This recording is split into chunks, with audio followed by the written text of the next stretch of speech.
So here we are. We are going to have federal elections in Canada. Yesterday, Mark Carney, the new prime minister, went to the governor general and asked to call for new elections. That call was granted, and now we're going to have new elections on April 28th. So really, really exciting over the next 5 or so weeks. So during this campaign, I'm going to try to make a video every single day, and there are two things we're going to be talking about. So the first thing I'm going to be showing you in this video is my polling aggregate. So I have created a polling aggregate for this particular election, but not just looking at the overall picture, looking at each individual riding as well. So we're going to go ahead and look at the map, see where the Liberals, Conservatives, not really the NDP, are competitive, and kind of break down where the strengths and weaknesses are for each party. So that's the first thing I'm going to be doing. Now, the second thing I'm also going to do is just give you the news of the day, the previous day of what happened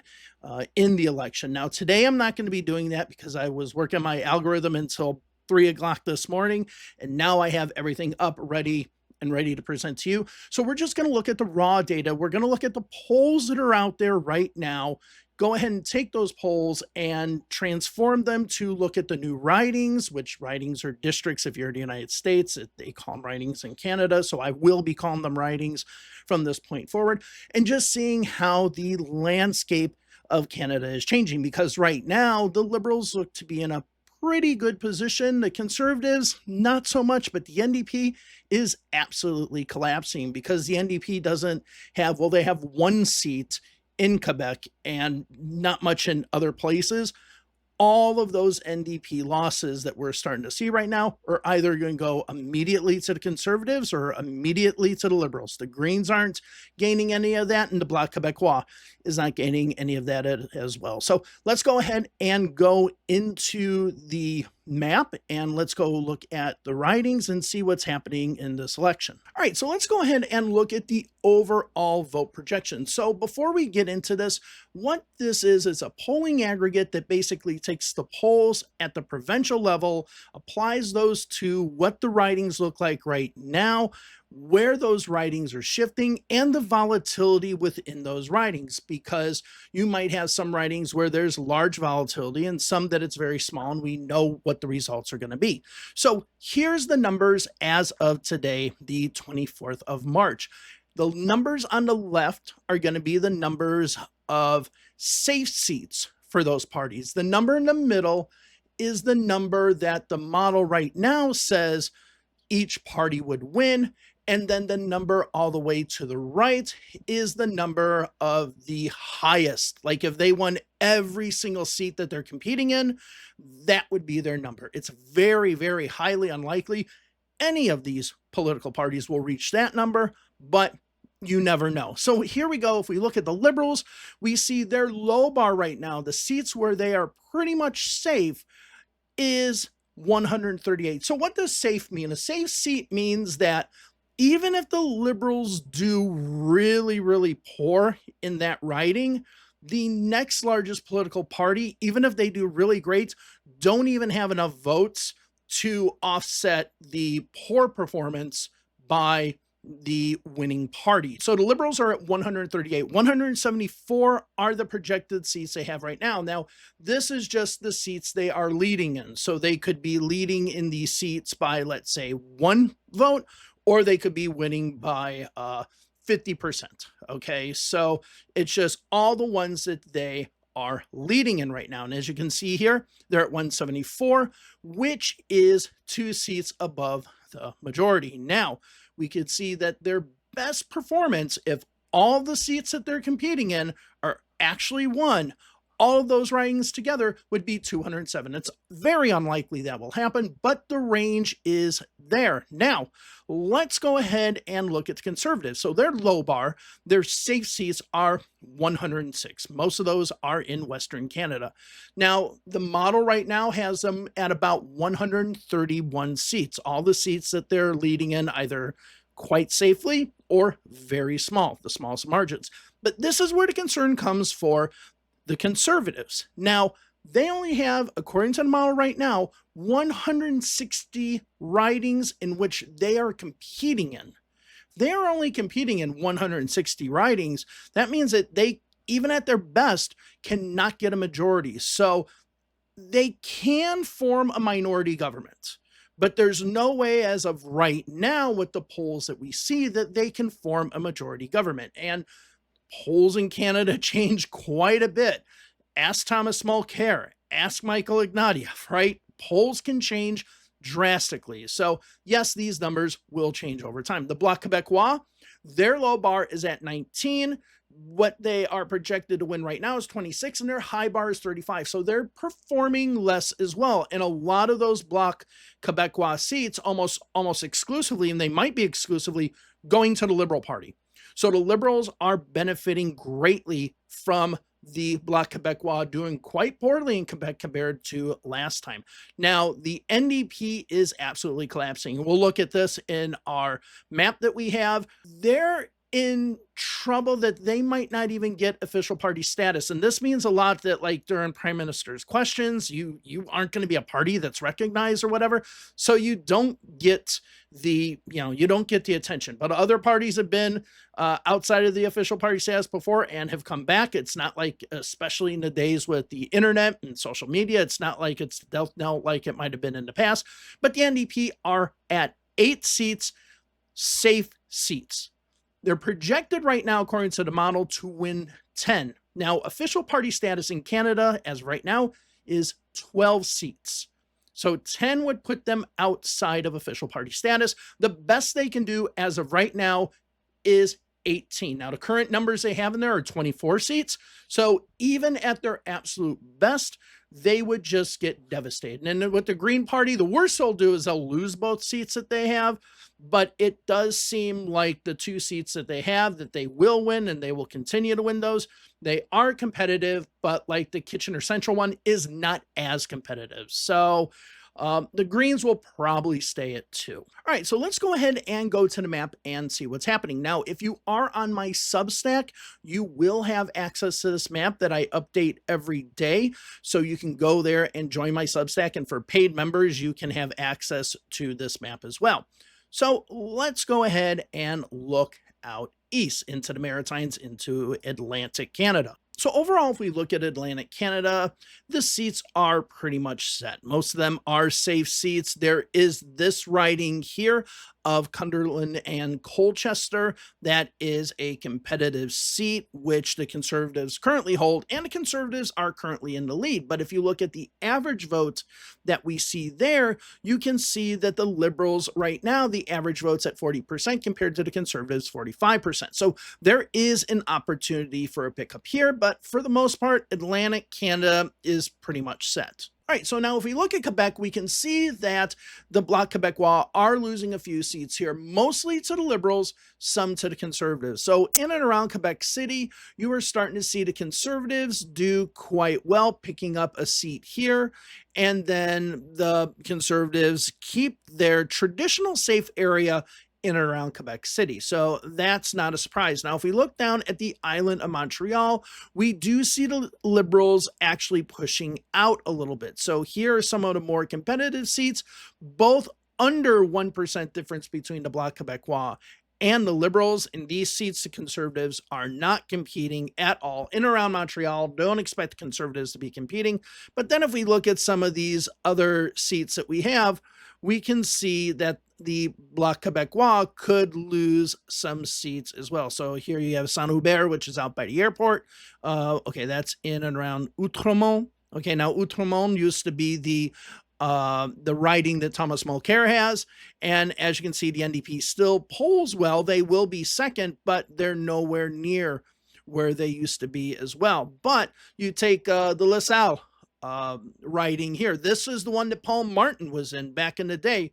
You see that the Bloc Québécois were in charge, but now since they've done all the redistribution of the votes, you see it a much stronger riding for the Liberals. So you do see the Liberals picking up quite a bit in Quebec, enough to start getting them toward that majority. All right, now let's go ahead and look at Ontario, because Ontario is kind of the story of a few regions. So obviously we have the GTA, but we're not seeing any real movement in the GTA.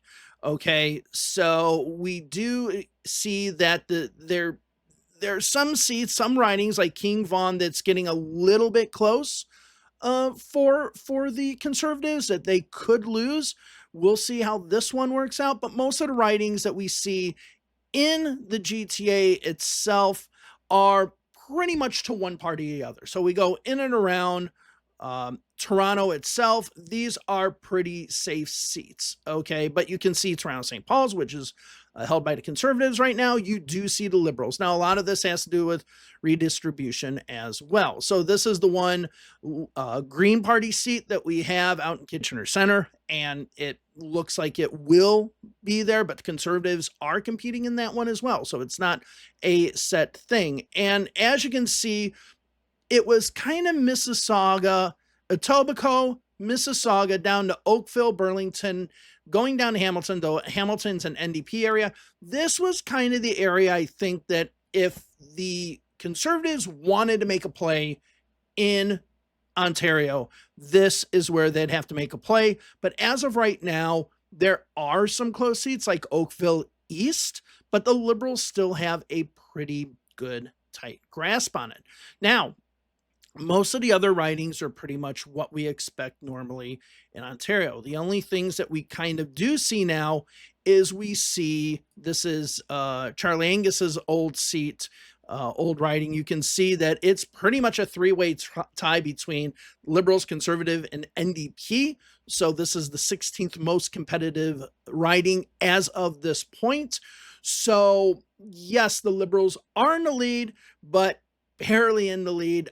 All three parties are within 1%. So we are going to see a lot of these. This is a reason why the aggregate polling data that we are doing during this election could just fluctuate a lot, because the next batch of polls that we have might have the NDP back up. All right, let's go over to Manitoba and let's go into Winnipeg. So we see that the Liberals actually might gain Winnipeg West as well, but everything else kind of looks pretty much the same, okay?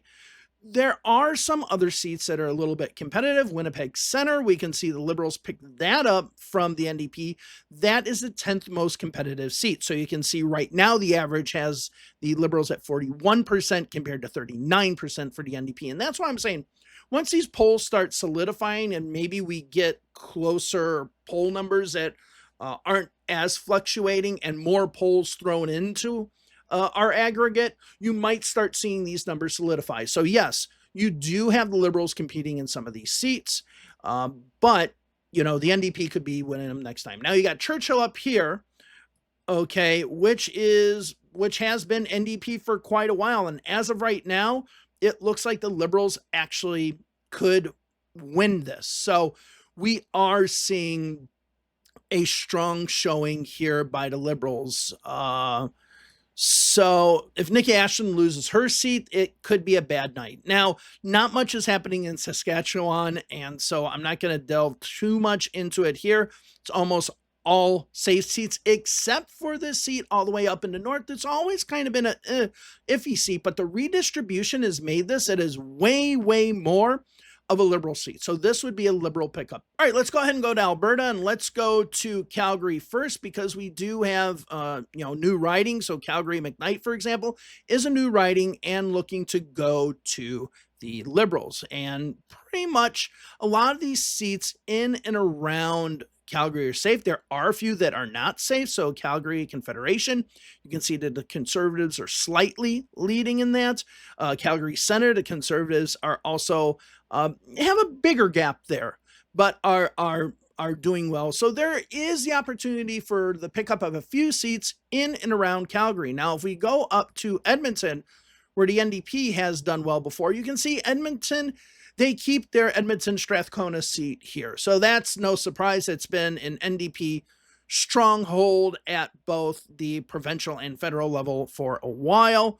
But you can see that the other Edmonton seat is very, very close amongst all three parties. The Liberals are somewhat in there. But there are a number of pickup opportunities in Edmonton, mostly for the Liberals from the Conservatives, but it does seem like the Conservatives could actually possibly pick up Edmonton Southeast.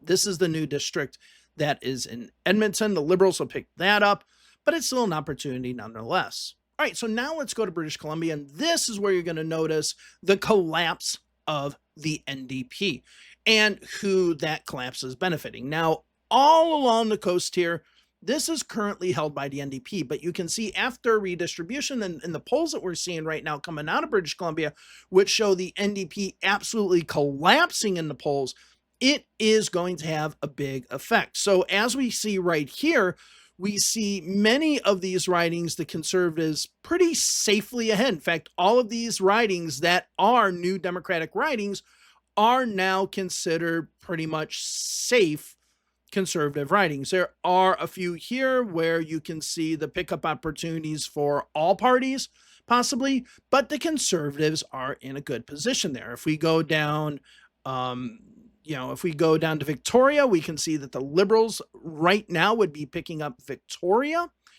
over the NDP. And then if we go into Vancouver itself, this is where it gets better for the Liberal Party, but it gets really worrying for the NDP. So this is where you can see some of the Conservative ridings now going over to the Liberals, okay? So South Surrey you have here going over to the Liberals. I think there's another one here, Cloverdale, Langley City. These are going over to the Liberals. Again, they're very, very close, but the Liberals have the edge. As a matter of fact, we look at South Surrey, White Rock here, we can see that it is almost a dead heat, the 16th most competitive seat that we see. But, Burnaby Central, this is one you got to worry about. This is Jagmeet Singh's seat.